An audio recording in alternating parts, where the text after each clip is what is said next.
হবে না সুবহানাল্লাহ। মানুষ বসে দিন খুলে হবে না সুবহানাল্লাহ। আপনি হোসাইনের জীবনী পড়েন দেখবেন রাসূলুল্লাহ সব সময় চুমা দিতেন।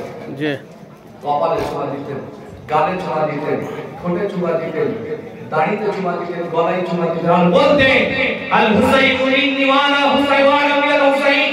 হুসাইন আমার থেকে, আমি নবী হুসাইনের থেকে। হুসাইনকে মহব্বত করবে, ভালোবাসবে, প্রেম করবে। আমি রাসূল বলে যাচ্ছি সে আমাকেই মহব্বত করে দেবে সুবহানাল্লাহ। হুসাইনের সাথে দুশমনি করবে, আমার সাথে দুশমনি করবে। কোন হুসাইন? যার সম্পর্কে রাসূল বলেছিলেন আমি জান্নাতের যুবকদের সরদার করে ঘোষণা দিয়ে দিলাম সুবহানাল্লাহ। সেই কথা লিখে দিয়েছে আমিরুল মুমিনিন ওমর ফারুক।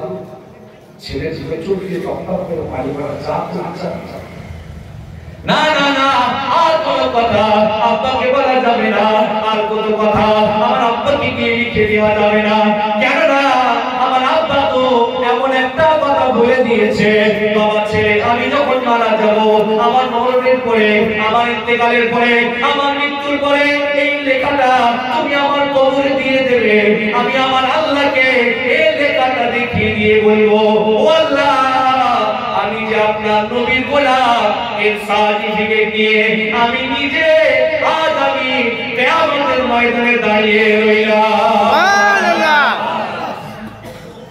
কোন মা যার সম্পর্কে রাসূলুল্লাহ বলে দিয়েছে আমার পরে কোন নবী আসবে না, রাসূল আসবে না, পয়গম্বর আসবে না, আমার পরে কোন নবী হবে, আল্লাহ আমার ও মাকে নবী বানিয়ে দিতে সুবহানাল্লাহ। কোন মা যার সম্পর্কে রাসূল কেরিম বলেছেন নবী হওয়ার ক্ষমতা রাখতে হবে যদি আল্লাহ পারমিশন রাখতে সুবহানাল্লাহ। কোন মা রাসূল যার সম্পর্কে বলেছেন আয়েশা আসমানে যে অসংখ্য অগণিত তারা দেখছো, এই তারাগুলোর মাসওয়াব আল্লাহ যদি কারো নামে আমাল দেন সেটা আমার হযরত ওমরের নামে আমালে দিয়ে দিয়েছে সুবহানাল্লাহ। সে আহলে বাইতকে ভালোবাসে, সাইয়্যিদ খানদানকে ভালোবাসে। এই মহব্বতটা হবে রাসূলের দিকে তাকিয়ে, কার দিকে তাকিয়ে? রাসূলের দিকে তাকিয়ে। যদি বলে কার দিকে তাকিয়ে?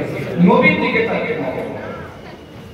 ভাইরা আমার, আপনারা জানেন বিশ্ববিখ্যাত আল্লাহর ওলি ইমাম জুনায়েদ বাগদাদীর কথা, এটা তো আপনাদের জানা আছে। জুনায়েদ বাগদাদী